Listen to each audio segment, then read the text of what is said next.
Hey, crypto traders, checking in on things. We're tightening up and we know a break is imminent because the tighter we get, the more the spring gets coiled until the break eventually takes place. We'll look at what key levels there are on the Bitcoin chart and also some altcoins that are standing out stronger and others that are standing out weaker and others to be watching for potential laggards.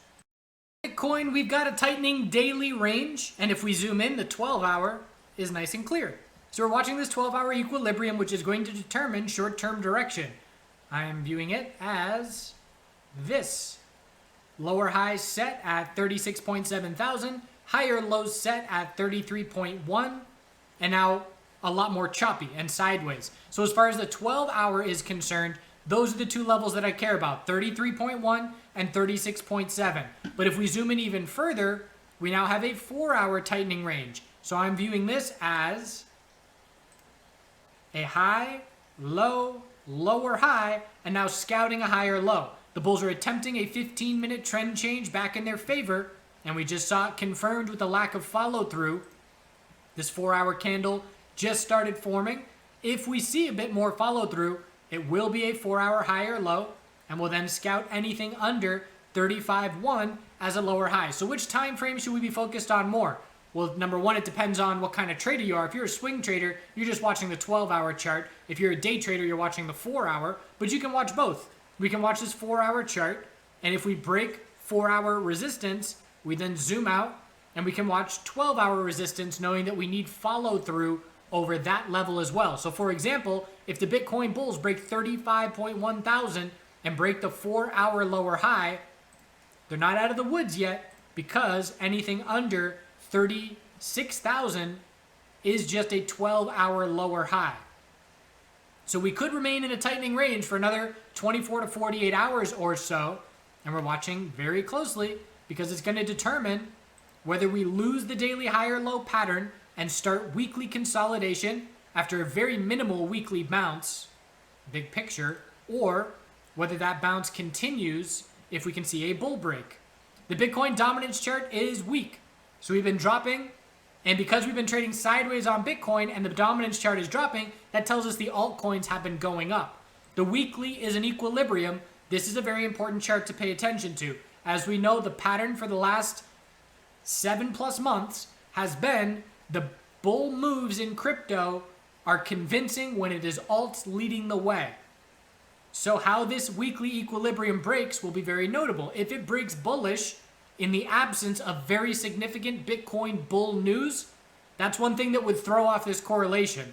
If there's big Bitcoin bull news, BlackRock adds 89% of their portfolio in Bitcoin, then money pours into Bitcoin, and these correlations that we've been used to for 7+ months instantly don't matter anymore.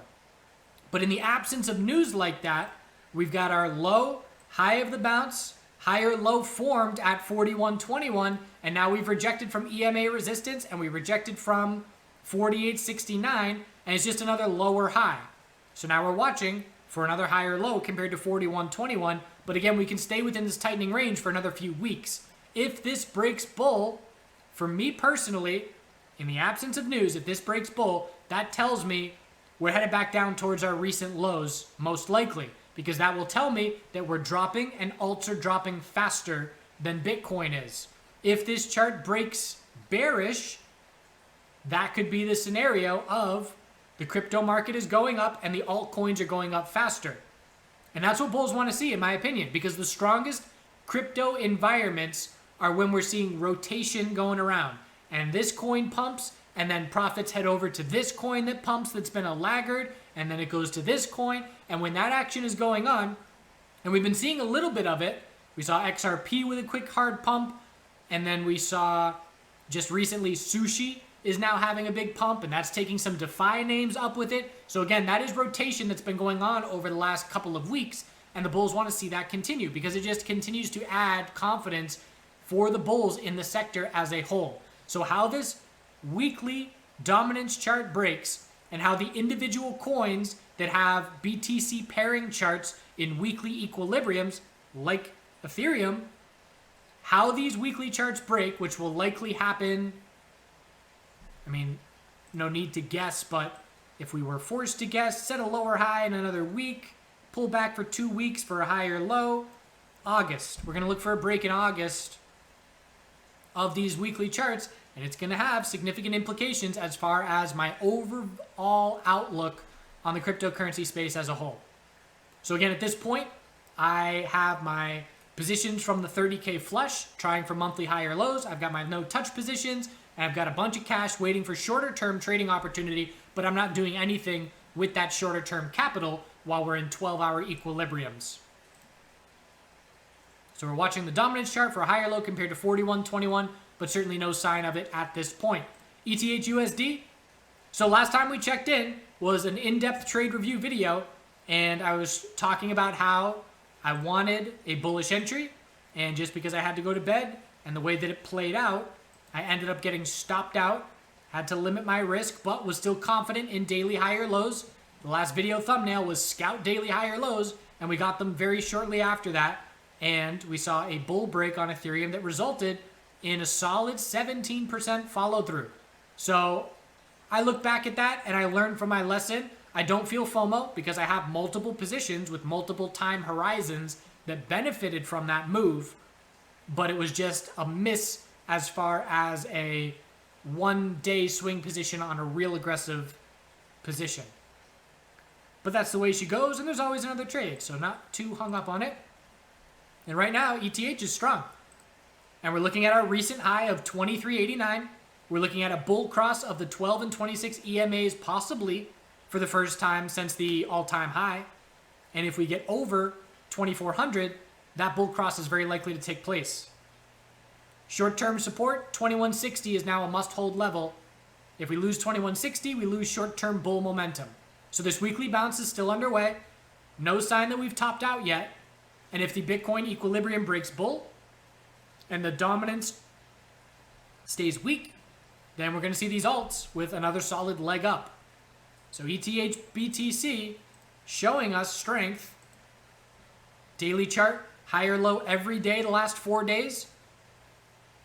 Weekly equilibrium, anything under 77.5 is just a lower high. And we're anticipating that's probably the most likely scenario. So we're keeping an eye out for that over the next week. But no sign of that top yet. So Ethereum is definitely one of the lead bulls. 4 hour, just sideways right now, multiple inside bars. And obviously the bulls want those to break bullish. Litecoin, I like keeping an eye on Litecoin, not because I trade it, but because it's the 3 bears scenario.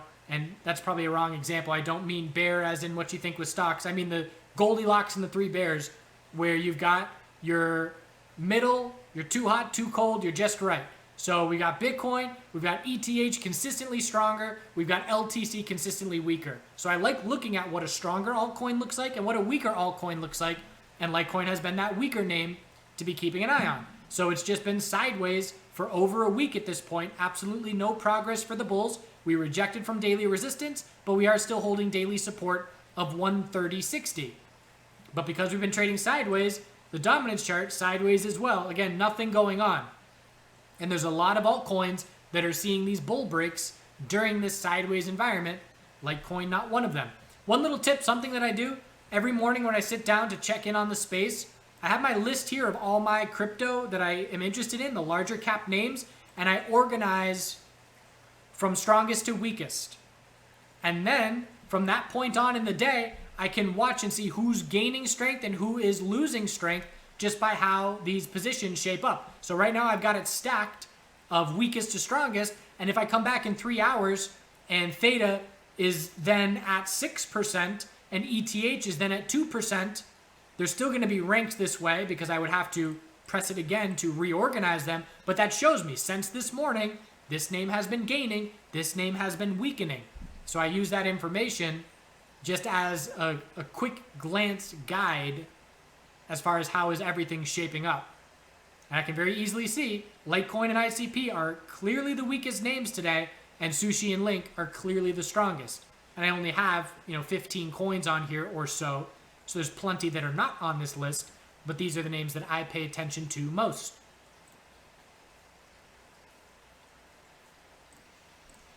Sushi standing out, look at the volume. Sushi putting up the highest daily bull volume in a couple weeks. Certainly the highest since this bounce got started. So we had a little double bottom. This is the first convincing daily trend change, getting over 845. It's a laggard move. We had ETH. When did ETH change its daily trend bullish? If we're not counting this very weak bounce attempt, if we're looking back here, it happened 2 days ago with a higher high. And so Sushi 2 days behind with the higher high. But what is most notable is the BTC pairing. Clear daily trend change, clear bull volume, highest BTC pairing volume for Coinbase here that we've seen in over a month. So a very clear shift in momentum taking place. Keeping in mind Sushi was one of the weaker names because it did break the low of May consolidation on its BTC pairing and on its US dollar pairing. But weekly inside bar bull break, the laggards get some attention. And again, if we want a bullish crypto environment, we need to see leaders. We need to see leaders cool off. We need to see laggards run. Again, that is the rotation that's going on. So a good sign that the weaker coins play catch up. And that's what Sushi's doing today. And we had a nice little first 5-minute oversold conditions this morning. So we dropped 5%, first 5-minute oversold. It ended up being a falling wedge here. And then from there, a very nice 7% move higher. So that was first 5-minute oversold from a big time bull move, looking for an hourly higher low, shorter term falling wedge with a base of support at 880. I mean, you can bottom fish that 880 support all day this morning, and then the bull break. So nice trading opportunity there. BNB, another laggard. Yes, it's been weaker. Yes, a bunch of countries are shutting down the ability to trade on Binance. But I don't care about that. I care about the chart. And the chart was a very clear daily equilibrium tightening up with a triple top of resistance, and that has now broken. And what's most notable to me is with all those bearish headlines, Binance, look at the BTC pairing in the last 2 days, it is one of the stronger alts because it has a weekly higher low and a weekly equilibrium. We had the BTC pairing with a weekly inside bar bull break, and that has helped the US dollar bulls get over this resistance. So now we zoom out, we scout a weekly lower high, anything under 433. But again, with all these bearish headlines stacking up, if you're still one of the stronger alts, that is more important to me than any of those bearish headlines. Weekly higher low on the US dollar, or should I say on the Tether, and on the BTC pairings when there's lots of names that broke to a lower low. Inside bar bull breaks on the weekly time frame for both pairings. Matic is on laggard watch. We know it's been a lead bull in the past. It hasn't been for a while. We've got a weekly inside bar. So we just looked at Sushi and Binance that broke weekly inside bars bullish, and that had a nice little signal. So Matic needs to break 125 for a weekly inside bar bull break. It is still holding the low of mid-May, 745. The BTC pairing, I was watching this 4-hour falling wedge, and it broke just through time. There's no bull break through price action. We just ran out of time and kept trading sideways. No volume associated with the break. So, sideways.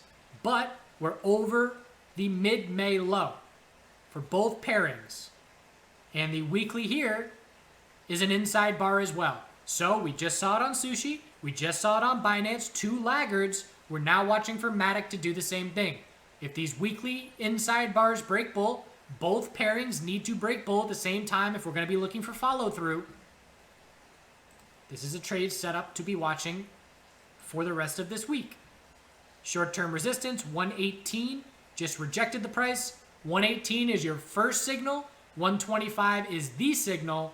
So a real aggressive bull is going to act on the earlier signal. Daily EMA 12, grinding the price down. Obviously the direction, the Bitcoin pairing chart, or I should say the Bitcoin 12-hour equilibrium breaks is going to have an impact here. But the ideal scenario for the bulls is Bitcoin 12-hour equilibrium bull break, and then both of these pairings breaking weekly inside bars bullish at the same time. Let's see if Matic acts as a laggard as other names have. All right, 4-hour tightening range. Bulls want to see a bit more follow through. Then we'll watch for a lower high. Broader market had a red day today, the first convincing red day that we've had in weeks. Bulls bought the dip, but nice to see it didn't really impact Bitcoin a whole lot. So volume and volatility are imminent sometime within the next 2.5 days at most, in my opinion. Altcoin bulls are trying to push the bulls here to have an advantage. And let's see if Matic acts as a laggard. Do good things. Hope you had a good long holiday weekend, and we will check back in soon. Starting to harvest the first of the garlic. Came out here yesterday morning and was walking around and started to see some little signs of deer. This was just a little wild violet plant that was nibbled. And you can see they came over here and there were a few carrots. Just this tiny little sign that something nibbled that off. And then they nibbled a couple of the beet greens. So I find it fun just tracking them, and I left the gate open because they've never come this close to the house, but it's that mom and baby and they're getting more comfortable. So then I walked over here and just was looking for more signs. And this is a mole tunnel. You're not really going to be able to see it, but this strip here is just elevated from a mole tunneling underneath, and because of that it softened up the mulch enough that I could see a deer implant, and yesterday it was a lot more clearly a deer hoof. But there were no other implants because everything else was hard, compact mulch, but it was just an animal track on top of an animal track. And then walked over here and saw the final confirmation of deer poop. So they wandered on through and nibbled a little bit of everything, which is fine. I'll close it from now on, but I don't mind a little baby deer getting some snacks. Lettuce is getting Dr. Sushi.